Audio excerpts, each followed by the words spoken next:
அப்போ இந்த மாதிரி பேசுறதுக்கும் இது பண்ணுறது நேற்று ஒரு மது ஒழிப்பு மாநாடு நடத்தியிருக்காரு. எனக்கு தெரிஞ்சு இதில் ஒரே ஒரு இது கூட்டத்தை காமிச்சிருக்காரு, மாஸ்க் காட்டியிருக்காரு, அவ்வளோதான். இதுங்கெல்லாம் ஆட்சிக்கு வந்து ஏன்னா ஆட்சிக்கு நடத்துறதுக்கு இவங்களுக்கு மட்டும்தான் பட்டா போட்டு கொடுத்துருக்கு. இவங்க வந்து பெண் போலீஸ் இடுப்பு கிள்ளுவாங்க, என்ன பண்ணுவாங்க, அதெல்லாம் யாரும் ஊடகத்தில் பெருசாக எழுத மாட்டாங்க. கதை கட்டுறது அப்படியே கூட இருந்து பார்த்த மாதிரி அவங்க திட்டம் போடும்போது இவர் தகத்தில் ஒழிஞ்சிட்டு மைக் வச்சு கேட்ட மாதிரிலாம் பேசுறது. பாதிக்கப்பட்ட பெண்ணுக்கு ஆதரவாக தானே இருக்கணும், பாதிக்கப்பட்ட பெண்ணுக்கு ஆதரவாக இருக்கணும். பாதிக்கப்பட்ட பெண்ணு இப்போ மற்ற இதில் என்கிட்ட பணத்தை வாங்கி ஏமாத்தினா ஏதாவது புகார் கொடுக்கலாம். ஒரு பெண் பாலியல் ரீதியாக நான் பாதிக்கப்பட்டிருக்கேன்னு புகார் கொடுத்தா அதில் பொய் இருக்கிறதுக்கு வாய்ப்பு ரொம்ப கம்மி.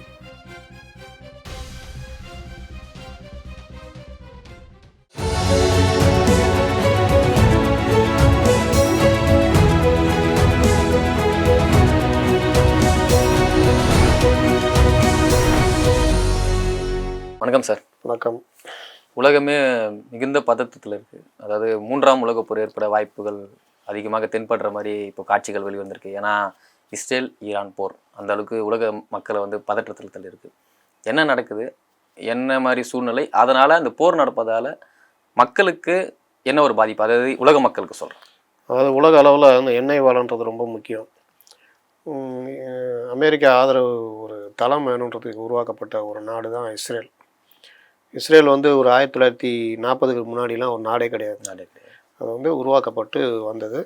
அதற்கு பிறகு அமெரிக்காவுடைய தயாரிப்புகள் மற்ற விஷயங்களை பரிசோதிக்கும் களமாக இஸ்ரேலில் பயன்படுத்திட்டு வந்தாங்க.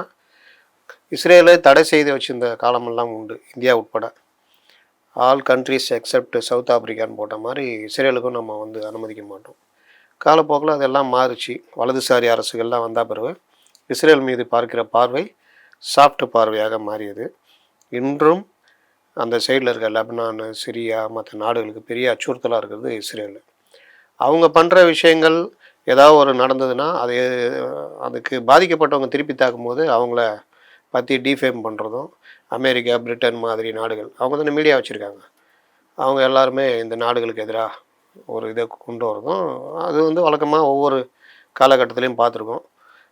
பாலஸ்தீன அதிபர் இந்த பாலஸ்தீனத்துக்காக போராடின ஒரு எல்லாம் இருந்த காலமெல்லாம் உண்டு. இது இப்படியே போய்கிட்டு இருக்குது. இப்போ நடுவில் ஒரு பிரச்சனை இல்லை. போன வருஷம் இந்த ஹமாஸ் தீவிரவாதிகள்னு சொல்கிறாங்க இவங்களுடையது. ஹமாஸ் நீங்களும் சொல்கிறீங்களா? அது இந்த நம்ம படிக்கிறோம்ல, அதில் அப்படியே சாதாரணமாக அந்த வார்த்தைகள் வருது. ஹமாஸ் அமைப்பினர் வந்து அங்கேருந்து இவங்களை தாக்கணுன்னா மறுபடியும் தாக்குதல் ஆரம்பிச்சிடுச்சு. கடுமையான தாக்குதல் அங்கே உள்ளக்க. அந்த ஹமாஸ் அமைப்பினரை கொள்றேன்னு சொல்லிட்டு பொதுமக்கள் பாதிக்கப்பட்டது. அதுன்னு அவங்க திருப்பி தாக்கும்போது இங்கேயும் நடந்தது. இவர்களுக்கு ஆதரவாக ஹிஸ்புல் அமைப்பு தனியாக ஆரம்பிச்சு இதில் நடக்கும் போதே இது வந்து ஒரு மாதிரி சிக்கலாகவும் இவங்களுக்கு ஈரான் மற்ற நாடுகள் வந்து ஆதரவு கொடுத்துட்டு நடந்துகிட்டு இருக்கும்போதே அந்த 2 தலைவர்கள் கொல்லப்பட்டாங்க. அதில் அதை ஒட்டி ஈரான் வந்து இப்போ டைரெக்டாக ஏற்கனவே எச்சரிக்கையெல்லாம் பண்ணியிருந்தாங்க. இப்போ நேரடியாக யுத்தத்தில் இறங்கியிருக்காங்க. வான்வழி தாக்குதல் நடந்திருக்கு. இதில் என்ன காமெடினா, நம்பர் 1 ஆயுதங்கள், நம்பர் 1 இதெல்லாம் வச்சுருக்கிறது இஸ்ரேல். அவங்களுக்கு உதவியாக இருக்கிறது அமெரிக்கா, பிரிட்டன் இந்த மாதிரி நாடுகள். ஈரான் அடித்தப்போ இவங்களுக்கு அந்த இதுவே தெரியல. உள்ளே போய் விமானங்கள்லேருந்து எல்லாமே பெருசாக தாக்குதல் நடந்திருக்கு. ஈரானுக்கு ஆதரவாக சைனா குரல் கொடுத்துருக்கு. இன்னும் பல நாடுகள் குரல் கொடுக்க வரதுக்கான வாய்ப்பு இருக்குது. இஸ்ரேலுக்கு உடனடியாக கூட்டாளிகள் வந்து விட்டார்கள். அமெரிக்கா உடனே பைடன் சொல்லிட்டாரு, இங்கிலாந்து இறங்கிடுச்சு. இது உலக போரா மாறுமானா அந்த அளவுக்குலாம் இல்லை. எல்லார் கையிலையும் பிரச்சனைகள் இருக்குது. எல்லோரும் கண்ணாடியில் வீடு கட்டி வச்சுருக்காங்க. அதனால் ஒரு அடி நடக்கும். ஈரான் ரொம்ப உறுதியாக நாங்கள் விடமாட்டோன்ற லெவலுக்கு கோபமாக இருக்கிறாங்க. இது நடுவில் ஐநா சபையும் இஸ்ரேலை கண்டிச்சிருக்குது. அதுலேருந்தே பார்க்கலாம். அதனால் அவரை உள்ளே வரக்கூடாதுன்னு சொல்லிட்டாங்க இஸ்ரேலுக்குள்ளே. ஐநாவோட பொதுச் செயலாளருக்கே தடை போட்டிருக்காங்க, இஸ்ரேல் தடை போட்டிருக்காங்க. அப்போ உலக அமைப்பு நீதிமன்றம் மாதிரி, இப்போ உச்ச நீதிமன்றம் மாதிரி உலக இது நீதிமன்றம் ஐநாக்கே தெரியுது இது நல்லது எது கெட்டது எதுன்னு. ஆனால் இங்கே இந்தியாவில் வந்து இந்த மாதிரி விஷயங்கள்லாம் வந்து மேற்கத்திய அந்த ஊடகங்களுடைய அந்த தாக்கம் மற்ற விஷயங்கள்னால இஸ்ரேலுக்கு ஆதரவான போக்கையும் நம்ம பார்க்குறோம். ஆனால் பொதுவாக இந்தியா அந்த விஷயங்கள்லாம் ஆதரிச்சது கிடையாது. அதில் போர் ஆதரிச்சது கிடையாது. பொதுமக்கள் குழந்தைகள் மேலே தாக்குறத இந்தியா என்றைக்குமே ஏற்றுக்காது. அந்த வகையில் இந்த விவகாரத்தில் எப்படி அந்த உக்ரைன் போய் பிரதமர் நேராக போய் பேசிட்டு வந்து அதுக்கப்புறம் இவரை புட்டின்கிட்ட வந்து போரை நிறுத்துறதுக்கெல்லாம் பேசினாரோ, சேம் அதே மாதிரி இந்த விவகாரத்துலையும் இந்தியா தலையிடும் அப்படின்னு எதிர்பார்க்குறாங்க. ஏன்னா ஈரானோட நமக்கு ஒரு நல்ல உறவு இருக்குது. பெட்ரோல் வந்து நமக்கு ஈரான் வந்து கொடுக்குறாங்க, நேரடியாக வருது. அந்த ஈரான்கிட்ட பெட்ரோல் வாங்கக்கூடாதுன்னு அமெரிக்கா நம்மளை மிரட்டின காலகட்டங்கள் உண்டு. சமீப காலத்தில் தான் நம்ம ஈரான்கிட்ட வந்து பெட்ரோல் வாங்குகிறோம். அதாவது நமக்கான தேவையை நம்ம யார்கிட்ட வாங்கணும்னு கூட அமெரிக்கா தீர்மானிக்குது. அதை மீறி தான் வாங்குகிறோம். ஈரான் கூட நல்ல உறவு இருக்குது, ரஷ்யா கூட நல்ல உறவு இருக்குது. அங்கே இருந்து தான் நமக்கு வருது. இங்கே தாலிபான்கள் ஆட்சி செய்கிற அந்த ஆப்கானிஸ்தான் வழியாக தான் அந்த பைப் லைன்லாம் வருது நமக்கு. அதனால் இந்தியா பொதுவாக எல்லாரையுமே ஒரு இதுவாக பார்க்குறாங்க. அந்த அந்த அடிப்படையில் இந்த விவகாரத்தில் இந்தியாவும் தலையிட வாய்ப்பு உண்டு. பார்ப்போம். உலக போரா மாறுறதுக்கான வாய்ப்புகள்லாம் குறைவு. ஆனால் கொஞ்சம் அதோடைய விளைவு நமக்கு கொஞ்சம் இந்த விலைவாசி சும்மாவே என்ன விலைவாசி ஏற்றலான்னு பார்த்துட்ருப்பான். போருக்கு வந்தால் மறுபடியும் பெட்ரோல் விலையெல்லாம் ஏற்றி அதை சார்ந்து டீசலு மற்ற விலை எல்லாம் நம்ம தலையில் தான் விடியும். எங்கேயோ எவனையோ அடிப்பான், அங்கே அடித்தா இங்கே அடித்தா அங்கே வலிக்குன்ற மாதிரி அங்கே அடித்தா இங்கே வலிக்க போகுது. அதுதான் நடக்க போகுது. தமிழர்கள் இப்போ பொதுவாக உலகம் ஃபுல்லாக பரவி வாழக்கூடிய தமிழர்கள் வந்து இப்போ அந்த போர் நடக்கக்கூடிய மிடில் ஈஸ்ட்லையும் அதிகமாக எல்லா நாட்டிலையும் தமிழன் இருக்கான், எல்லா நாட்டிலையும் தமிழை மாட்டிக்குவான், எல்லா நாட்டிலையும் அந்த நம்ம இந்த நாடு மீட்கும். அந்த அடிப்படையில் இதையும் மீட்பார்கள். அதுதான் சார். இப்போ மீட்பார்கள், கண்டிப்பாக மீட்க வேணும்னு தான் நம்ம எண்ணம். என்னன்னா இப்போ இந்திய வெளியுறவுத்துறை இருந்தாலும் இப்போ தமிழர்கள் ஹெல்ப்லைன் போடுவாங்க, அதெல்லாம் பேசுவாங்க, மீட்பார்கள். நாசர் வந்து இப்போ புதுசாக அமைச்சர் நாசர் வந்து பொறுப்பேற்க அந்த துறைக்கு, வெளிநாடு வாழ் தமிழர்களுக்கு நாசருக்கு அந்த உலகளாவிய நாலேஜ் அந்த ஸ்கில் இருக்குன்னு. ஒரு அமைச்சர் பதவி ஏற்கிறார், அவருக்கு நாலேஜ் இருக்கணும்னு அவசியம் இல்லை. அதுக்கு தான் ஐஏஎஸ் ஆஃபீஸர்ஸ் மற்றவங்களாம் போடுறது. அதனால் அது அவங்க என்ன முறையோ அதுக்கேற்ற மாதிரி அவர் பண்ணுவார். அந்த தனிப்பட்ட அந்த அந்த அறிவு தேவையில்லைன்னு அது வந்தோடனே வெளியுறவுத்துறை ஃபுல்லாக நாசர் படிக்கணுமா? வெளியுறவுத்துறையில் இந்திய வெளியுறவுத்துறையில் என்னென்ன கொள்கைகள், அந்த குறைஞ்சபட்சம் அந்த துறையில் என்னென்ன அதான் குறைஞ்சபட்சம் ஒரு 300 பக்கம் இருந்தால் ஒரு 50 பக்கம் படிக்கணுமா? இல்லை சார், அது அந்த துறையை பற்றின புரிதல். வெளிநாடு வாழ் தமிழர்கள் உடைய நலனுக்கான துறை. வெளிநாட்டில் தமிழர்கள் இருக்கிறாங்கன்னா அவங்க காண்டாக்ட் பண்ணுறதுக்கு முன்னெல்லாம் கிடையாது. இப்போ அந்த மாதிரி ஒரு துறை இருக்குது. டக்குன்னு ஏதோ ஒரு பிரச்சனை எது இருந்தாலும் ஒரு உதவினா இந்த நம்ம அமைச்சரோட காண்டாக்ட் பண்ணால், அமைச்சர்னால் நேரடியாக அமைச்சராக அந்த துறையில் காண்டாக்ட் பண்ணுவாங்க, அதற்கான முயற்சி எடுப்பாங்க. நம்முடைய பத்திரிகைகள் மற்றவர்கள் இந்த மாதிரி விஷயங்களை அணுகிறதுக்கு முன்னெல்லாம் டிஐபிஆரால் எங்கேயா போய் கேட்டுக்கிட்டு இருப்போம். அதுக்குன்னு துறை அமைச்சர் இருக்கார். அவர்கிட்ட கேட்கும்போது அவர் அந்த வெளிநாடு வாழ் அந்த துறை அமைச்சர்னால் அவர் வெளியுறவுத்துறையிலேயே அவங்க தொடர்பு வச்சுக்கலாம். கேட்குறதுக்கு அவங்களுக்கு ஒரு ரைட்ஸ் இருக்குது. அதுக்காக தான் அந்த துறை. இதில் நாசர் பால்வளம் பார்த்துருந்தாரு, அவன் எருமை பாலா பசும்பாலான்னு பார்க்குற அளவுக்கு நாலேஜ் இருக்குதா? இப்போ வெளியுறவு இதுக்கு போட்டாங்க. எதுக்காக இந்த கேள்வி நான் முன் வச்சேன்னா, நாசர் வந்து முன்னாடி பால்வளத்துறை அமைச்சராக இருந்து நீக்கப்பட்டார். அப்போ என்ன இதுன்னா, பால்வளத்துறையில் வந்து அவர் சரியாக வந்து செயல்படலை, அதனால விமர்சனங்கள் வந்தது, அதனால தான் அவர் நீக்கப்பட்டார்ன்ற ஒரு பேச்சு வந்தது. அதற்காக தான் இந்த உங்கள் கேள்வி. நாசர் காலத்தில் பல அமைச்சர்கள் செயல்படலை சரியா அவங்க துறையில். நாசர் மட்டும் இல்லை, பல அமைச்சர்கள். சுற்றுலாத்துறைக்கு ஒரு அமைச்சர், சுற்றுச்சூழலுக்கு ஒரு அமைச்சர், ஆதி திராவிடர் நலத்துறை அமைச்சர், இவங்களெல்லாம் கூட மாற்றிருக்காங்க, தூக்கியிருக்காங்க. வனத்துறைக்கு ஒரு அமைச்சர் இருந்தார். இந்த அமைச்சர்கள் ஃபோட்டோவை காட்டினா கூட எனக்கு யாருக்கும் தெரியாது. அந்தளவுக்கு தலைமுறை வாழ்க்கை வாழ்ந்துட்டு இருந்த அமைச்சர்லாம் இருக்காங்க. நாசர் கொஞ்சம் பிரச்சனைலாம் பண்ணார், சிட்டிலே இருக்கிறதுனால கொஞ்சம் பெருசாக தெரிஞ்சது. சிறுபான்மை இது வேறு, டக்குன்னு தூக்கி விட்டாங்க. இப்போ மஸ்தானை தூக்குனதுனால ஒரு சிறுபான்மை இருக்கணுமென்றதாக இவரை போட்டிருக்காங்க. அவ்வளோதான். மற்றபடி எல்லா அமைச்சர்கள் மட்டும் அவரும் பண்ணார். பால்வளத்துறையில் சரியாக செயல்படலைன்னா அதெல்லாம் வந்து எந்த துறையிலையும் யாரும் பெருசாக. அப்போ ஜவுளித்துறையில் காந்தி சிறப்பாக செயல்பட்டாரா? இந்த இலவச வேட்டி சேலையில் 1000 பிரச்சனை, இது வரைக்கும் அந்த டேட்டு கொடுத்ததே இல்லை. பொங்கலுக்கு இலவச வேட்டி சேலை கொடுப்பாங்க, ஆனால் நீங்கள் தீபாவளி வரைக்குமே அதை கொடுத்துருந்தா கொள்முதலில் பிரச்சனை, இலவச பள்ளி சீருடைகள் இதில் பிரச்சனை, பள்ளி கல்வித்துறையில் பிரச்சனை, எல்லா துறையிலையும் பிரச்சனை இருக்குது. அமைச்சர்கள் சிறப்பான செயல்பாடு இல்லைன்றது இருக்குது. இங்கே உள்ளாட்சித்துறை அமைச்சர், சென்னை எப்படி இருக்குது? இந்த மழை காலம் வரப்போகுது, மறுபடியும் போன மழைக்கு அனுபவித்தோம். அந்த மாதிரி எல்லா இதுவும் இருக்குது.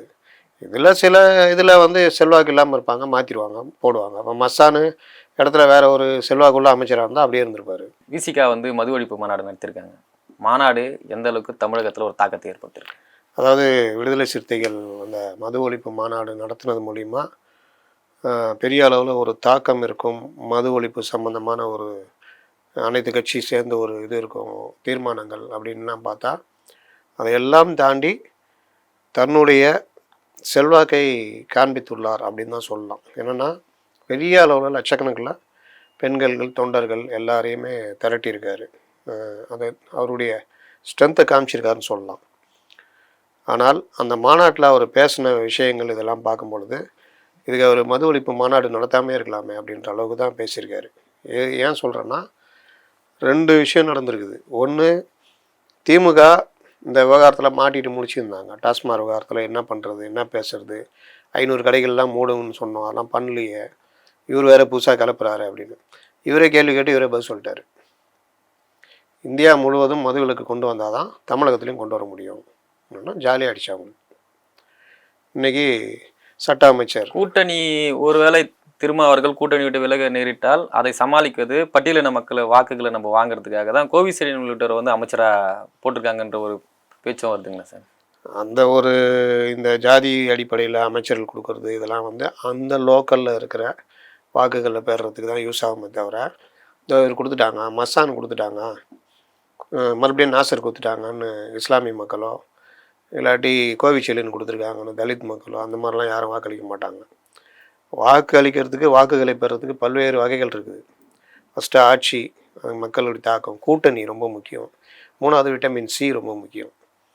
அவ்வளோ மழையில் அவ்வளோ பிரச்சனையிலையும் விட்டமின் சி கொடுத்தோன்னே ஜனங்க ஓட்டு போட்டாங்க. அதனால் அது மேட்ரு இல்லை. இந்த இதில் இப்போ இந்த மது ஒழிப்பு மாநாடு இந்த கவர்மெண்ட்டுக்கு ஒரு ப்ரெஷராக போகும் அப்படின்னு பார்த்த இடத்துல ப்ரெஷர் இல்லை.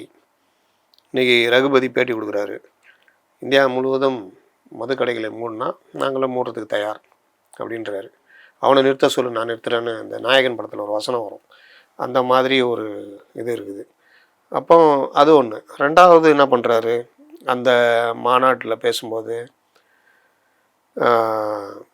இந்த மதுக்கடைகளை அண்ணா இருக்கிற வரைக்கும் மது ஒழிப்பு இருந்தது. அண்ணாவின் மறைவுக்கு பிறகு ஒரு 2 வருஷம் இவர் இருந்தார். 71ல் சுற்றிலும் நெருப்பு இருந்தது, நடுவில் கற்பூரமாக இருக்கிறோம், என்ன பண்ணுறது அப்படின்னு ஆரம்பித்தார். மதுக்கடைகளை திறந்தார். நிதி மதுக்கடை இது அரசை நடத்துறதுக்கு நிதி இல்லைன்னு சொல்லிட்டு மதுக்கடைகளை திறந்தாருன்னு திருமாவளவன் முட்டு கொடுக்குறாரு. இந்த முட்டு வந்து இவர்களுக்கு நீங்கள் அதுக்கு மது ஒழிப்பு மாநாடு நடத்திருக்க வேணாம்.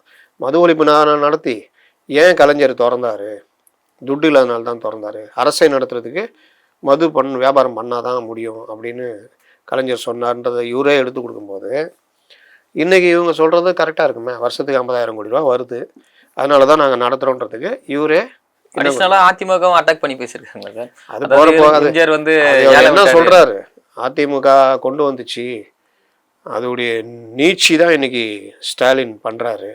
அவர் என்ன கேட்டப்போ நான் வந்து மது கடையில் திறக்க விரும்புவேனா அப்படிலாம் பேசுகிறேன். அப்போ போன கவர்மெண்ட்டில் வீட்டு வாசல் இருந்து கொடி பிடிச்சிட்டு மது விலக்கை கொண்டு வருவோன்னு பேசுனது, போராட்டம் நடத்துனதெல்லாம் அப்போது கவர்மெண்ட்டில் இல்லைன்னொன்று இந்த கவர்மெண்ட்டு தப்பு. இன்றைக்கி நீங்கள் கவர்மெண்ட் வந்தோடனே இல்லை மதுக்கடை இருக்கணும், வேறு வழி இல்லாமல் நடத்த, இதை தானே அதிமுக சொன்னாங்க. அப்போ இவர் வந்து இவரே பாயிண்ட்டுகளை எடுத்து கொடுக்குற வேலையை பண்ணுறாரு. நிதி பற்றாக்குறையினால தான் மதுக்கடைகளை திறந்தான்னு கலைஞர் 71ல் சொன்னாருன்னு ஒரு மேற்கோள் காட்டுறாரு. காமராஜர், பக்தவச்சலம், அண்ணா இவங்களாம் ஆட்சி நடத்தும் போது தமிழ்நாட்டில் நிதி பற்றாக்குறை வரலையா? அன்றைக்கி மதுக்கடையில் திறந்து தான் காமராஜர் அணை கட்டினாரா? அதிகமான பள்ளிகளை கட்டினது காமராஜர் பீரியடில், மதுக்கடைகளை திறந்து தான் கட்டினாரா? இல்லை அண்ணாதுரை ஆட்சி கேட்ட பொறுப்பேற்ற பிறகு 2 வருஷத்துக்கு மேலே ஆட்சி நடந்தது, கடுமையான அரிசி பஞ்சம் மற்ற எல்லாம் இருந்தது, படி அரிசி திட்டம்லாம் கொண்டு வந்தார், அப்போல்லாம் மதுக்கடைகளை திறந்து தான் பண்ணாரா? சரி, அதெல்லாம் வேணாம். இவ்வளோ பேசுகிற இவர் மது ஆலை அதிபர்கள் யார், மதுக்கடைகள் ஏன் திறந்து வைக்கப்படுகிறது, அதற்கு பின்னால் மது ஆலை அதிபர்களுக்கு என்ன லாபம், அவங்க இந்த அரசுகளை எப்படி சார்ந்து இருக்காங்க, அதை பற்றி பேசினாரா? நேற்று வாசுகி மட்டும் பேசுனாங்க. இவங்க 2 பேரை கூப்பிட்டாங்க. யார்? இளங்கோவன் அண்டுது. இளங்கோவன் என்ன பேசுகிறாரு, நடா வந்து மாட்டிக்கிட்டோம், என்ன பேசுறது அப்படின்ட்டு ஒரு கதை ஒன்று சொல்லுவாங்க. நான் கூட என் ட்வீட்டில் பண்ணேன். ஒருத்தன் வந்து தென்னை மரத்தை பற்றி படிச்சுட்டு போனான். எக்ஸாம் போகும்போது நம்ம ஸ்கூலில் என்ன சொல்லுவாங்க, கட்டுரை எழுத மட்டும் இந்த கேள்வி வரும்டா, தென்னை மரத்தை பற்றி வரும், ஃபுல்லாக படிச்சுக்க, மனப்பாடம் பண்ணிக்கணும்னா அவன் தென்னை மரம் என்பது ஓங்கி வளரும் கடற்கரையோரங்களில் வளரும் தோப்புகளாக இருக்கும், தென்னை மரத்தில் தென்னங்காய்கள் காய்க்கும், அப்படி இப்படின்னு எல்லாம் படிச்சுட்டு போயிட்டான். அங்கே போனால் பசுமாட்டை பற்றி எழுதுன்னு சொல்ல வந்துச்சு. என்னடா இது, நம்ம தென்னை மரத்தை பற்றி படிச்சுட்டு போனோம், இங்கே பசுமாட்டை பற்றி சொல்கிறாங்களே, என்ன பண்ணுறது யோசிச்சு. சரி, தென்னை மரம் என்பது இவன் படிச்சுட்டு போனான்ல, அது ஃபுல்லாக எழுதிட்டான். ஓங்கி வளரும் தோப்புகளாக இருக்கும் தென்னங்காய்கள் ஏதாவது இதுன்னு. இப்படிப்பட்ட தென்னை மரத்தில் பசுமாட்டை கட்டி வளர்க்கலாம் ஒன்றுட்டானா. இவ்வளோ பெருசாக தென்னை மரத்தை எழுதிட்டு பசுமாடு. அப்போ வந்து அந்த மாதிரி நேற்று டிகேஎஸ் இளங்கோவனை என்னடா பேசுறது இங்கே அப்படின்ட்டு வழக்கமாக பேசுவாங்கள்ல. உலகிலேயே உயர்ந்த மொழி இனம் என்னதென்றால் தமிழ் இனம், செம்மொழி. உலகத்தில் பல மொழிகள் இருக்கின்றன, கிரேக்கம், பௌத்தம், அது இது. எங்கெல்லாம் தமிழ் கவிஞர்கள் இருக்கிறார்களா, சேர சோழ பாண்டியர்கள் அப்படின்னு பேசிட்டு முடிச்சிட்டார். இது இவர் அவர் வந்தார், அரசு பாரதி. மாநாடா போடுற மாநாடு, நீ என்ன பண்ணுற, இந்த மாநாடு முடிஞ்சோன்னா எல்லாம் ஊருக்கு போகிறீங்கள, இங்கே வந்த பெண்கள் மற்ற தொண்டர்கள் ஆளுக்கு 10 பேர் செலக்ட் பண்ணிங்க, அவங்கள்ட்ட போய் மது குடிக்காதீங்கன்னு சொல்லுங்கள். அப்போ நீங்கள் ஒரு 10 லட்சம் பேர் வந்திருக்கீங்கன்னா இன்ட்டு 10 போட்டுங்க, அவன்கிட்ட சொல்லி அவனை மது குடிக்காமல் பண்ணுங்க. அப்போது அவன் மது குடிக்க வரமாட்டான், அப்புறம் கடைய முடியலாம். கொக்கை எப்படி பிடிக்கிறதுன்னா, வெண்ணெயை கொண்டு போய் கொக்கு தலையில் வைங்க, அது வெயிலில் உருகி கொக்கு கண்ணை மறைச்சிடும், அதுக்கப்புறம் பிடிக்கிறாங்க. வெண்ணெயை கொண்டு போய் கொக்கு தலையில் வைக்கும்போது கொக்கை பிடிச்சிடலாம்ல. அப்போ இந்த மாதிரி பேசுகிறதுக்கும் இது பண்ணுறது. நேற்று ஒரு மது ஒழிப்பு மாநாடு நடத்தியிருக்காரு. எனக்கு தெரிஞ்சு இதில் ஒரே ஒரு இது கூட்டத்தை காண்பிச்சிருக்காரு, மாஸ்க் காட்டியிருக்காரு, அவ்வளோதான். மற்றபடி பெருசாக இல்லை. தீர்மானங்கள் நல்ல தீர்மானங்கள்லாம் போட்டிருக்காரு. ஒரு நாடு மது ஒழிப்பு ஒரு மாநிலம் கொண்டு வருதுன்னா அதற்கான ஏற்படுகிற நிதி இழப்புகளுக்காக மத்திய அரசு கூடுதல் நிதியை கொடுக்கணும் அப்படின்னுலாம் சொல்லியிருக்காங்க. அதெல்லாம் நல்ல விஷயம். அதில் சில தீர்மானங்கள்லாம் நல்ல தீர்மானமாக போட்டிருக்காங்க. சில சலசலப்பும் நடந்தது சார் நேற்று மாநாட்டில். பெண் காவல் ஆய்வாளர் தாக்கிட்டாங்கன்ற மாதிரி ஒரு இதெல்லாம் வந்து திமுக மாநாடு, அதிமுக மாநாடு, அதிலெல்லாம் நடக்காதா? மாநாடுனா சலசலப்பு இருக்க தான் செய்யும். வரவன் எல்லாம் அப்படியே ஒயிட் ஷர்ட் போட்டு அப்படியே திருநீர் வச்சுட்டு அப்படியே வருவானா? 4 பேர் இப்படி தான் வருவான். அதை மட்டுமே எடுத்து காமிச்சிருந்தா நாளைக்கு விஜய் மாநாடு நடக்க போகுது. இப்போவே எல்லாம் கேமரா லென்ஸ் எல்லாம் தொடச்சி வச்சுக்கிறாங்க. அதில் எவன் என்னென்ன பண்ணுறான், போலீஸ்கிட்ட என்ன பண்ணுறான் பாரு. இப்போவே இப்படி இதுங்கெல்லாம் ஆட்சிக்கு ஏன்னா ஆட்சிக்கு நடத்துறதுக்கு இவங்களுக்கு மட்டும்தான் பட்டா போட்டு கொடுத்துருக்குது. இவங்க வந்து பெண் போலீஸ் இடுப்பை கிள்ளுவாங்க, என்ன வேணால் பண்ணுவாங்க. அதெல்லாம் யாரும் ஊடகத்தில் பெருசாக எழுத மாட்டாங்க. மற்றவங்க பண்ணிட்டா விடுதலை சிறுத்தைகள் மாநாடு போட்டாரா, அதை வேறு அவர் தலைவரே தலையிட்டு சொல்கிற அளவுக்கு இந்த சேர்மெல்லாம் ஏறுறாங்க. மற்ற கூட்டத்தெல்லாம் அப்படியே கட்டுப்பாடாக உட்காந்துட்ருக்காங்களா பாரு. பெண்கள் இருக்க பகுதிக்கிட்ட போகிறாங்க, அவன் முண்டி அடிச்சுக்கிட்டு எப்படியாவது முன்னாடி தலைவர்கிட்ட வர்றதுக்கு ஏதாவது ஒன்று பண்ண தான் செய்வான். பேனர் மேலே ஏறி நிற்கிறாங்க, ஏற மாட்டாங்களா? இவங்க இதில் ஏற மாட்டாங்களா? வண்டியில் எல்லாம் ஆர்ன் அடிச்சுட்டே போகிறாங்க, இவங்க இதில் பண்ண மாட்டாங்களா? எல்லா கட்சியிலையும் கும்பல் சேர்ந்துட்டா அந்த மாப் மைண்டுன்னு ஒன்று இருக்குது. ஒன்று ஆரம்பிக்கும் குரங்கு மாதிரி, 10 சேர்ந்துக்கும். வண்டியில் ஆர்ன் அடிச்சுட்டு போவோம், ட்ரிபிள்ஸ் வச்சுட்டு அப்படி இப்படின்னு போவோம், பேரிகேட் போட்டு தள்ளி விட்டு போவோம், எல்லாம் நடக்கும். இதெல்லாம் வச்சுக்கிட்டுலாம் வந்துட்டு பாரு இதுன்னா நீ என்ன இது பண்ணுறீங்க, எந்த கொள்கைக்கு போகிறாங்க, மாநாடுடைய தீர்மானம் என்ன போச்சா, அப்படி வந்துச்சா, அவ்வளோதான். என் மாநாட்டில் ஒரு சின்ன குழந்தை பாடிச்சு, அவ்வளோ அழகாக பாடிச்சு. அந்த மாதிரி நல்ல விஷயங்களை எடுத்து போட வேண்டியதானே. நேற்றுலேருந்து ஆரம்பிச்சிட்டாங்க விடுதலை சிறுத்தைகள் டிஃபேம் பண்ணுற வேலையை ஆரம்பிச்சிட்டாங்க. சரி, இதுதான் ஒரு பக்கம்னு பார்த்துட்டு விடுதலை சிறுத்தைகளில் இருக்கிற திமுக அணி தலைவர்கள் ஆளுர் ஷா நவாஸ், அந்த இவர் ரவிக்குமார், இவங்களுடைய ட்விட்டர் பேஜில் போய் பார்த்தா போய் தொலை அப்படின்னு ஒரே ஒரு பதிவு. இதுதான் உங்களுக்கு கட்சி கொடுத்தது, உங்களுக்கு கட்சி பொதுச் செயலாளர்களாக பதவி கொடுத்து, துணை பொதுச் செயலாளர்களாக பதவி கொடுத்து, எம்எல்ஏ ஆக்கி, ஸ்போக்ஸ் பர்சனாக டிவியில் உட்கார வைக்கிறது அனுமதியெல்லாம் எல்லாம் கொடுத்தா ஒரு 10 ட்வீட்டாவது இருக்க வேணாம் பொதுமக்கள் ஒரு 10 ஃபோட்டோஸு 10 இது ஒன்றுமே இல்லை. அப்போ இவங்க என்ன, இவங்களுக்கு பிடிக்கல போல இதெல்லாம். தலைவர் நம்மளெல்லாம் கேட்காம அவர் இஷ்டத்துக்கு பண்ணுறாரு அப்படின்ற மாதிரி. பிடிக்காம இருந்தால் நம்ம ஆர்வம் எப்படி வரும்? பிடிச்சிருந்தா ஆர்வம் வரும், பிடிக்கலாமே எப்படி? ஒருவேளை ஆதவ் அர்ஜுன் வந்து கட்சியில் தலை தூக்குறது வந்து சீனியர்ஸுக்கு ஒருவேளை பிடிக்காம இருக்கு. ஆதவ் அர்ஜுன் ஏன் தலை தூக்குறாரு? ஆதவ் அர்ஜுன் வந்து ஓப்பனாக சுதந்திரமா அவரோட கருத்துக்களை சொல்றாருல்ல, ஓப்பனாக அடிக்கிறாரு. நேற்று ஆதவ் அர்ஜுனுக்கு கிடைச்ச வரவேற்பு, நீங்கள் எல்லாம் வருஷம் பூரா இருக்கிறீங்க, திருமாவளவனை மட்டும்தான் தொண்டர்கள் பார்த்தா ஆர்ப்பரிக்கிறாங்க. உங்களெல்லாம் ஏன் பண்ண மாட்டேங்கிறாங்க? நீங்கள் வருஷம் பூரா நீங்கள் எந்த எம்எல்ஏ கட்சி எம்எல்ஏன்னு தெரில. நீங்கள் கொஞ்சமாவது அந்த இதெல்லாம் பேசி இன்றைக்கி இருக்கிற தொண்டர்களுடைய மனநிலைக்கு ஏற்ற மாதிரி பேசி கட்சியுடைய மானத்தை காக்கிற மாதிரிலாம் பேசுனா மரியாதை இருக்கும். அதை ஒரிஜினல் அந்த வேலையை பண்ணுறாரு. டிவிகள் போட்டி போட்டு எடுக்கிறாங்க, விஷயம் வெளியில் பரவுது. தொண்டர் நினைக்கிறான் கரெக்டரா, நம்மளை இப்படி நாளாந்தரமாக நடத்துகிறாங்களே, நம்ம எண்ணத்தை இவர் பிரதிபலிக்கிறாரு, எவ்வளோ நாள் தான் நம்ம இப்படி இருக்கிறதுன்னு. அப்போ அவருக்கு மரியாதை கொடுக்குது. அவ்வளோதான். அந்த நேரத்தை நீங்களும் ஒரு 10 ட்வீட் பண்ணியிருந்தீங்க, 10 இது பேசுகிறீங்க அப்படின்னா பார்ப்பான். எல்லாம் கலந்தவன் தானே தொண்டன். சமூக வலைதளத்தில் இருக்கிறான், நீங்கள் பேசுகிறத பார்ப்பான். எல்லாம் என்ன முன்ன மாதிரி குழந்தைகளா? முன்ன தான் எதுவுமே இருக்காது, பேப்பரில் ஏதோ ஒன்று வரும், அதை நம்பிக்கிட்டு இருப்பான். இப்போல்லாம் தொண்டன் எல்லாத்தையும் பார்த்துக்கிட்டு இருக்கிறான், நல்லதையும் பார்க்குறான், கெட்டதையும் பார்க்குறான். அதனால் அந்த இது இருக்கும். மாநாட்டில் வந்து நேற்று பேனர்கள் வைக்கப்பட்டது, புதுசாக இருந்தது. காந்தி பேனர் இருந்தது, ராஜாஜி பேனர் இருந்தது. அதுக்கு என்ன விளக்கம் கொடுத்தாங்கன்னா, அவங்க வந்து மது ஒழிப்பில் தீவிரமாக இருந்தாங்க. அந்த கொள்கையில் வந்து இந்த மது ஒழிப்பில் தீவிரமாக இருந்தால் நாங்கள் பேனர் வச்சுருக்கோம். ராமதாஸ் கூட மது ஒழிப்பில் தீவிரமாக இருந்தார், அவர் பேனர் வைக்கிறேன். இல்லை, ராஜாஜி வந்து குலக்கல்வியை கொண்டு வந்தார், அவரோட பேனர் வந்து அதான் சொல்கிறேன் வச்சுருக்காங்க. எந்த சனாதனத்தை எதிர்க்கிறாங்களோ அந்த சனாதனத்தை ஆதரிச்சுட்டு குலக்கல்வி இந்த முறையில் காங்கிரஸ் உள்ளே இவர் ஒரு டிஃப்ரெண்ட்டு. இவர் இந்த பெரியாரும் ஜீவாவும் காங்கிரஸில், பெரியார் காங்கிரஸ் தலைவராக இருந்தவர் தெரியுமா? தெரியும் சார், காங்கிரஸில் பயணிச்சவர். காங்கிரஸ் தலைவராக இருந்து அண்ணா இது காந்தியுடைய பேச்சை கேட்டு தென்னை மரங்களை கல் கடைக்கு எதிராக, மது விலக்கு ஆதரவாக, தென்னங்கல் அப்போ கல்லுலாம் இருந்திருக்கும்ல, தோப்புகளை அழிச்சவர், கதரை தோளில் வச்சு வீதி வீதியாக சுமந்து விட்டுறவர், கடன் பத்திரங்கள் இந்த வட்டி கூறுறது இதெல்லாம் 50,000 ரூபாய்க்கு மேலே போகணும், அது எல்லாத்தையும் இது பண்ணவர்லாம் சொல்லுவாங்க பெரியார். ஜீவாவை சொல்லவே வேணாம். வாழ்நாள் ஃபுல்லாக கடைசியில் இறக்குற வரையில் கூட குடிசையில் வாழ்ந்து மறைந்தவர், பொது உடைமை தலைவர். இவங்க 2 பேருமே காங்கிரஸில் இருந்தாங்க. அப்போ மாதிரி பள்ளின்னு ஒன்று நடத்துனாங்க, தேசிய பள்ளின்னு, நம்ம வீட்டு பிள்ளைங்க எல்லாரும் படிக்கணும்னு. அந்த பள்ளியில் அந்த பாகுபாடு இருந்தது. இந்த பட்டியலின மக்கள் மாணவர்கள் வந்து தரையில் உட்காரணும், அவங்களுக்கு தண்ணி பானை தனியாக தரையில் உட்காரணும், இவங்க அந்த இதில் பலகையில் உட்காரணும்.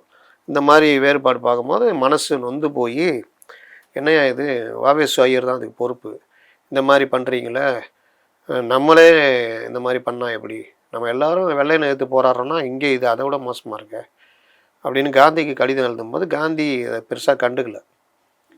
இது இன்னும் சில பிரச்சனைகளில் பெரியார் வெளியில் வராரு, ஜீவா வெளியில் வராங்க. பெரியார் திராவிட கட்சிகள் அந்த இது நீதி கட்சிக்கு முன்னாடி ஒரு இது இருந்தது, அந்த இதில் போய் ஜாயின் பண்ணுறாரு. அப்புறமா அவர் தான் நீதி கட்சியாக அதை மாற்றுறாரு. அப்புறம் திராவிடர் கழகமாக மாறுது. இவர் பொது உடைமை கட்சிக்கு போகிறாரு. கடைசி வரைக்கும் அந்த இந்திய கம்யூனிஸ்ட் கட்சியுடைய மாநில செயலாளர் இருந்தார், ஒன்றுபட்ட இந்திய கம்யூனிஸ்ட் கட்சி கடைசி மாநில செயலாளர். அப்புறம் கட்சியில் அப்படியே இருந்தார், பெரிய பொறுப்புலலாம் இருந்தார், குடிசையில் வாழ்ந்தார், மாட்டு துணி இல்லாமல் இருந்தார் ஜீவா. அப்படிப்பட்ட ஜீவா இவங்க எல்லாம் இருந்த அந்த இதில் இது மாதிரி எண்ணம் கொண்டவர்களும் இருந்தாங்க. அதில் ஒரு ஆள் தான் நம்ம இவர் மூதறிஞர் ராஜாஜி. பெரிய அறிவாளி, ஆனாலும் அப்படிப்பட்டவர். திமுக ஆட்சிக்கு வர்றதுக்கு உதவியவர். அவங்களோட சேர்ந்து தான் 67 ஆட்சிக்கு வந்தாங்க. அவருடைய இதை வச்சதுக்கு இந்த விளக்கம்லாம் சொல்கிறாரு, இந்த மாதிரி இது பண்ணாருன்னு. அது ஓகே, அவருக்கு கட் அவுட் வைக்கக்கூடாதுன்னு யாரும் சொல்லலை. இந்த மனமாற்றத்தையும் ஓகே. அதே நேரத்தில் அவர் அந்த அளவுக்கு பார்க்குறீங்களே, இங்கேயே உங்க கூடயே ஒருத்தர் இருக்கார், அவர் மாற்று கருத்து உங்களோட அரசியல் இதாக ஆகிறாரு. ஆனாலும் அவர் எப்போவுமே மது விலக்குக்கு ஆதரவாக இருந்தவராச்சே, மதுவால் வர்ற போதை, மது, இளைஞருடைய இது எல்லாத்தையும் பற்றி எழுதிட்டு இருக்கிறவராச்சே, குரல் கொடுத்துட்டு ஒரு அறிக்கை விடுறவர், இப்போ வரைக்கும் பண்ணுறாரு. அவருக்கு ஒரு மரியாதை கொடுத்துருக்கலாமே. அது இன்னொன்று வந்து என்ன சொன்னார், சாதிய கட்சிகளை நாங்கள் இது பண்ண மாட்டோம் அப்படின்னு. அந்த பார்வையில் அவர் ராமதாஸ் பார்க்குறீங்கன்னா, அப்போது நீங்கள் ராஜாஜி அந்த பார்வையில் தான் பார்க்கணும். காந்தியை கூட நீங்கள் சொல்கிறீங்க பல்வேறு மாறுபட்ட கருத்து இருக்குது, இருந்தாலும் மது விலக்கில் உறுதியாக இருந்ததுனால நாங்கள் அவருடைய இதை முதல் முறையாக அவர் இதை வச்சுருக்கோன்றீங்க. அந்த பார்வை தானே இது. அழைப்பு கொடுத்துருக்கலான்ற. நீங்கள் கட் அவுட்டு அவர் ராமதாஸ் அவர்களுக்கு கட் அவுட் வைக்கணும்னு அவசியம் இல்லை. அவங்கள கூப்பிட்டுலாமா, அவங்களோட தகுதி யார் இருக்கா? மகளிர் அணியோ இல்லை பாலுவோ யாரோ ஒருத்தருக்கு எல்லோரும் கலந்துக்க போகிறாங்க. ஒரு ஒற்றுமையாகவே தான் நடந்திருக்குமே. இவருக்கு அந்த இதில் தான் பயம்.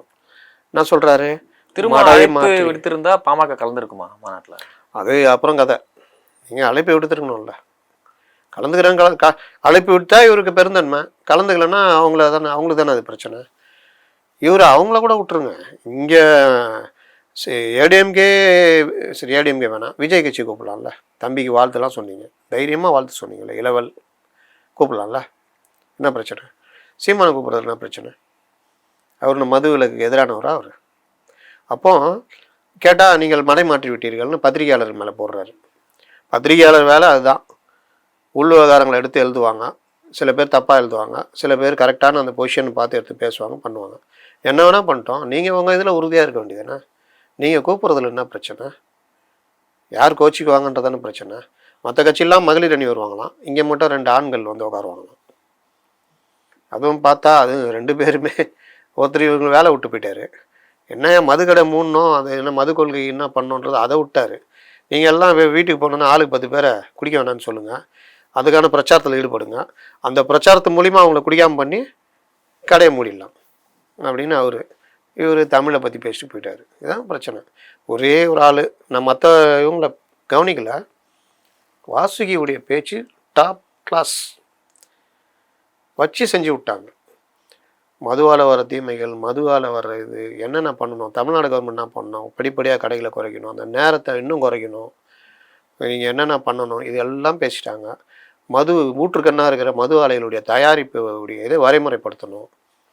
எல்லாத்துக்கும் மேலே இந்த மாதிரி இருக்கிற முதலாளிகள்கிட்ட துட்டை வாங்கி சாப்பிடாது, கேடு கட்டுத்தணும். எங்களை உண்டியல் குளிக்கின்றீங்க, நாங்கள் மக்கள்கிட்ட தான் போய் உண்டியல் குளிக்கிறோம், மக்கள்கிட்ட வாங்குகிறோம், நேர்மையானவர்கிட்ட வாங்குறோம். முதலாளிகள்னா யாரை சார்? முதலாளிகள் அதெல்லாம் நம்ம அவங்களுடைய கவனத்துக்கே விட்டு, யாரெல்லாம் கோபம் வருதோ அவங்களெலாம் அது சம்மந்தப்பட்டதுன்னு அர்த்தம்.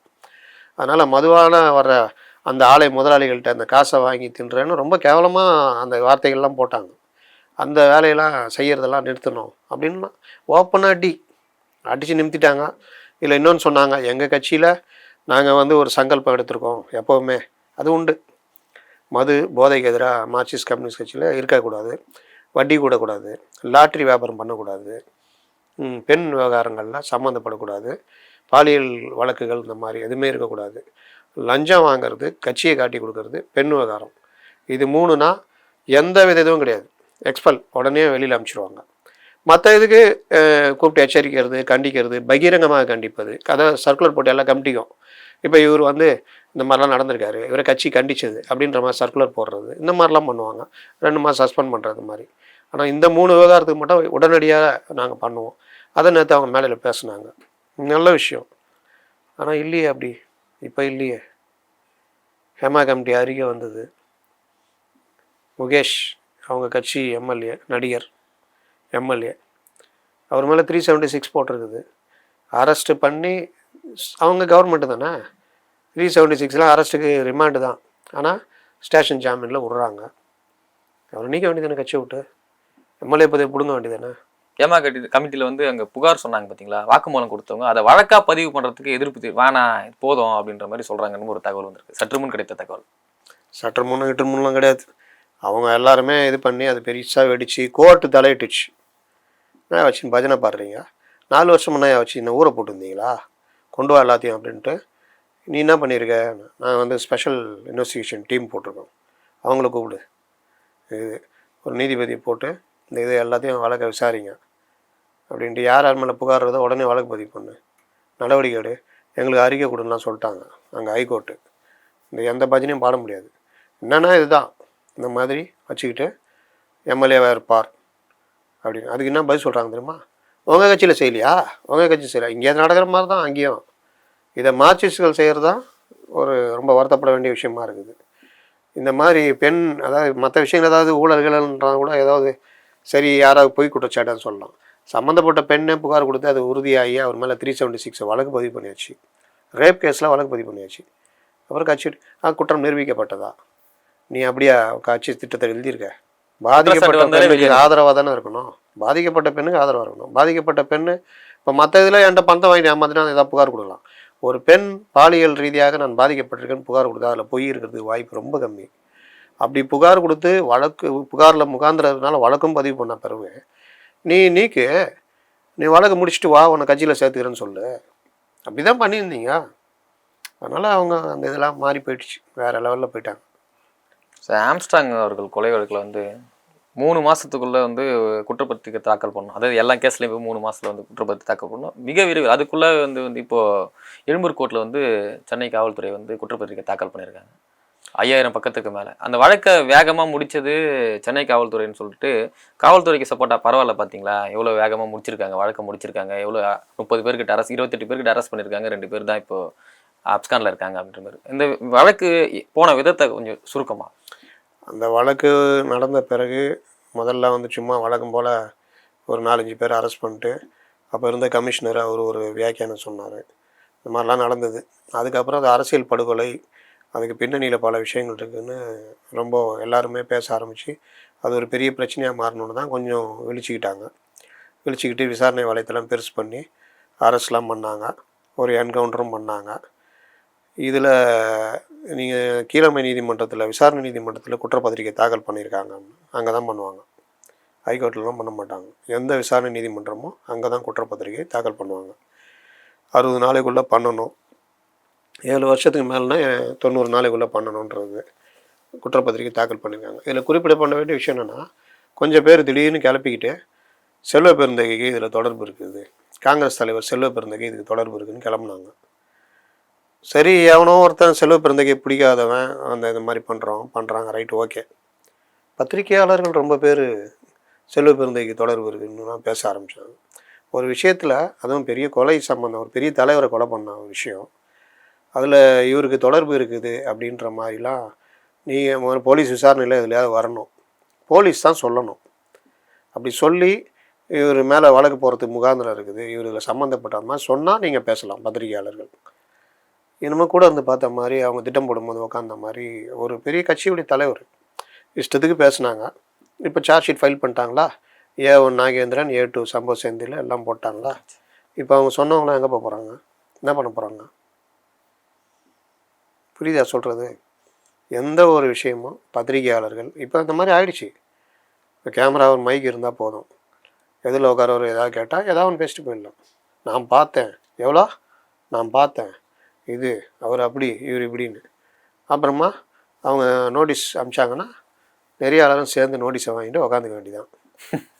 அந்த நிறுவனம் பதில் சொல்லணும், எந்த அடிப்படையில் இந்த கொலையில் சம்மந்தப்பட்டிருக்கிறோம், எங்கள் தரப்பு செல்வ பெருந்தகை இந்த கொலை வழக்கில் சம்மந்தப்பட்டிருக்கா நீங்கள் பேசியிருக்கீங்களே, எந்த அடிப்படையில் பேசியிருக்கீங்க, அதற்கான இதை கொடுங்க. அப்படி இல்லாட்டி 2 கோடி ரூபா நஷ்டஈடு கொடுங்க, பகிரங்கமாக மன்னிப்பு கேட்கணும், இல்லாட்டி உங்கள் மேலே வழக்கு தொடரணும்னு நோட்டீஸ் வந்துச்சுன்னா வாங்கிட்டு போய் காலில் விழுறது. எதுக்குன்னு கேட்குறேன். இருந்துச்சுன்னா போலீஸ் சொல்ல போகுது, போலீஸ் சொன்னால் நீங்கள் பேசலாம். அப்போ கூட அதில் என்ன இருக்குதோ அதை தான் பேச முடியும். கதை கட்டுறது அப்படியே கூட இருந்து பார்த்த மாதிரி அவங்க திட்டம் போடும்போது இவர் தகத்தில் ஒழிஞ்சிக்கிட்டு மைக் வச்சு கேட்ட மாதிரிலாம் பேசுறது. இப்படி சொன்னாங்க, எல்லாம் பண்ணாங்க, பத்திரிகைகள்லாம் இஷ்டத்துக்கு எழுதுச்சு, அவர் பிஎஸ்பி தலைவர் சொன்னார் அப்படின்லாம் எழுதுச்சு. தலைவர் இல்லை, செயலாளர், தலைவர் சொல்லலை, எழுதுச்சு. அவங்களுக்கும் பேசுனாங்க. இது மாதிரி எழுதுறவங்க பேசுகிறவங்களும் நோட்டீஸ் அனுப்புனாங்க, புகாரம் கொடுத்தாங்க. இன்றைக்கி சார்ஜ் ஷீட் வந்துடுச்சு. சார்ஜ் ஷீட்டுன்றது தான் ஃபைனல். அதில் குறிப்பிட்டு கரெக்டாக A1 A2 எல்லாம் போட்டிருக்காங்க. அப்போ இப்போ அவர் இல்லைன்னு ஆகுதா, என்ன சொல்ல போகிறாங்க? இதுதான், இந்த நடைமுறையை தான் நம்ம தவறு அப்படின்றோம். சரி, இப்போது நாம் தமிழர் கட்சி சீமான் அவர்கள், ஒருங்கிணைப்பாளர் சீமான் அவர்கள் மீது வந்து என்னென்னா தொடர்ச்சியாக வந்து கட்சிக்காரர்களை புகார் கொடுக்கறத நம்ம பார்க்குறோம். தொடர்ச்சியாக வந்து என்னென்னா, இவர் வந்து கட்சி சொத்துக்களை ஆக்கிரமிச்சிட்டாரு, கட்சி அலுவலகத்தை எப்படி பண்ணிட்டாரு, இப்படி பண்ணிட்டாரு, கட்சி வந்து அவரை மீறி எந்த ஒரு தொண்டரும் வளர விட மாட்டாரு புகார்கள் தொடர்ச்சியாகவே. தேர்தல் வர நெருங்குது, இன்னொரு 1.5 வருடத்தில் சட்டமன்ற எலெக்ஷன் வருது.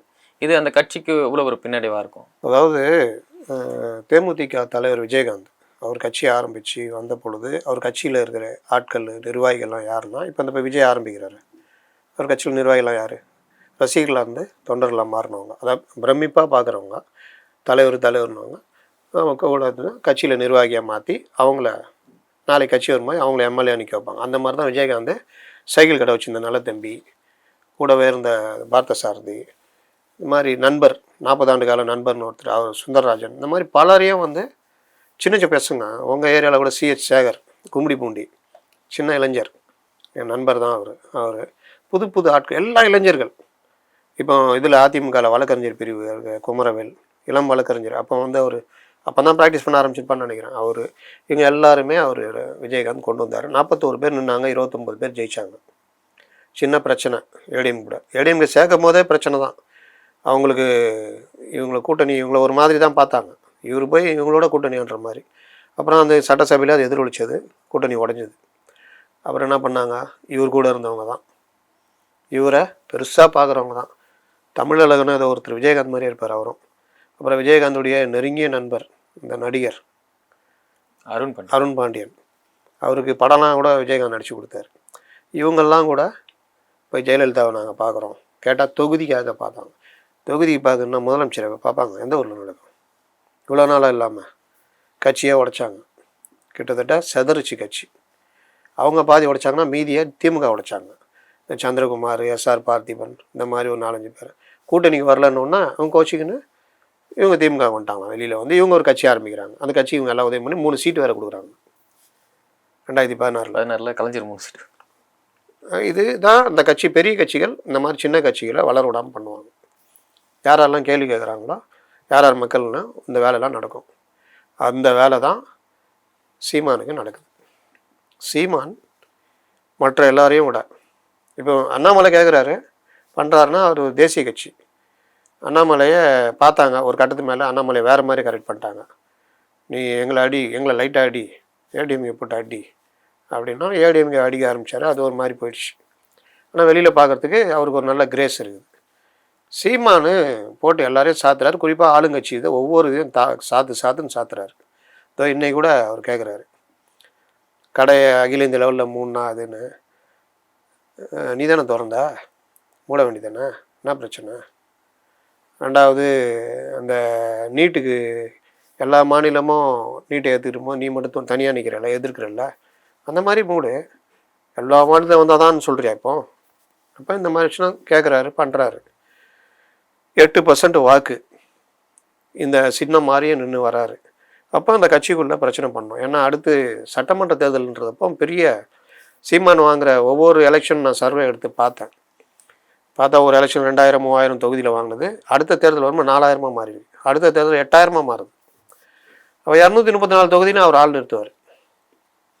234 தொகுதியிலையும் 8000 10,000 வாக்குகள் வாங்கினா ஏதோ சில பிரச்சனைகள் வந்ததுன்னா அது ஆளுங்கட்சியுடைய வெற்றி வாய்ப்பை பாதிக்கும்.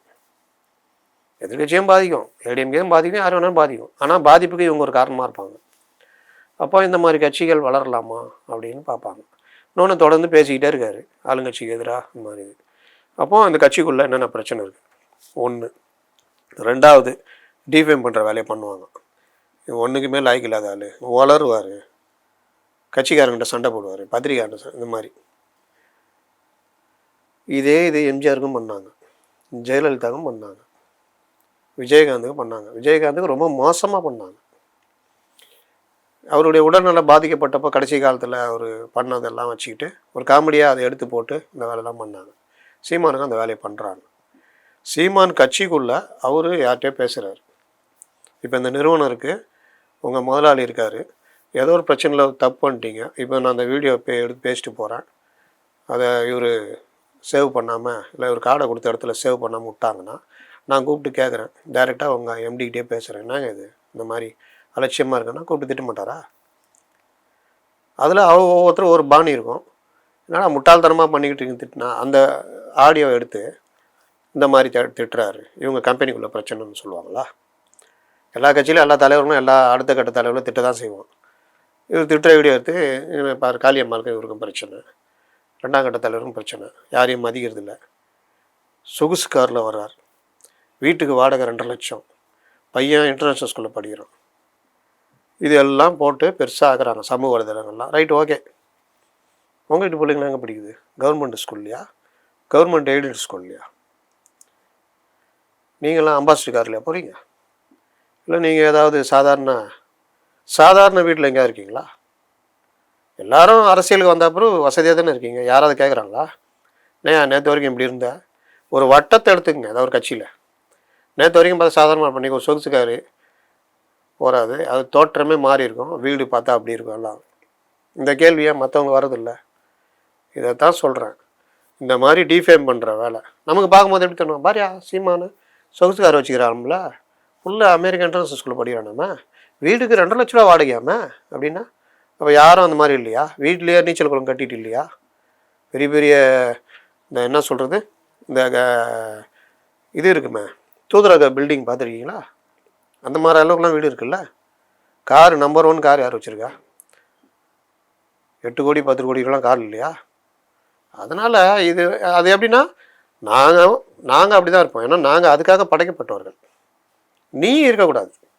நீ இருந்தால் நான் உன்னை வந்து போட்டு சமூக வலைதளத்தில் அதுக்குன்னே ஆள் இருப்பான், போடுவோம்.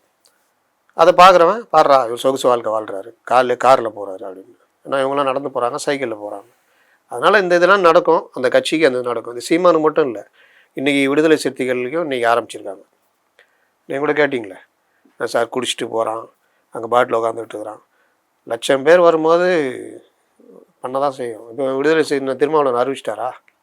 எங்கள் கட்சியில் யாருமே குடிக்க மாட்டாங்க, குடிக்கிறவங்களே எங்கள் கட்சியில் இல்லைன்னு எதாவது அறிவிக்கிறாரா? அப்படி பண்ண முடியாது. மது ஒழிப்பு மாநாடுன்னு ஒரு பொதுவான கொள்கைக்காக நடத்துகிறாரு. கட்சி எல்லாருமே 75% மேலே குடிக்காதவராக இருக்காங்களா? குடிக்கிறவங்க இருக்காங்க. அதில் வேறுபாடு தான் இருக்கும். வாரத்துக்கு ஒரு தடவை குடிக்கிறவன், வாரத்தில் 3 நாள் குடிக்கிறவன், டெய்லி குடிக்கிறவன், பகல்லையே குடிக்கிறவன், இந்த மாதிரி வித்தியாசம் இருக்கும். அவ்வளோ தானே. குடிக்காதவன் பார்த்தா மைனாரிட்டி இன்றைக்கி. அப்போது அங்கே வர்றவன் எப்படி வருவான்? அவனை அப்படியே நம்மளை வந்து ஒளிஞ்சிருந்து எடுப்பானுங்க. இதுக்குன்னே சேனல்லையோ இதுலேயே வருவான் அப்படின்னா பார்ப்பான். இவர் தீர்மானம் படிச்சுட்டு இருக்கும்போது 3 சீட் ஆடி இருந்தானுங்கள்ல.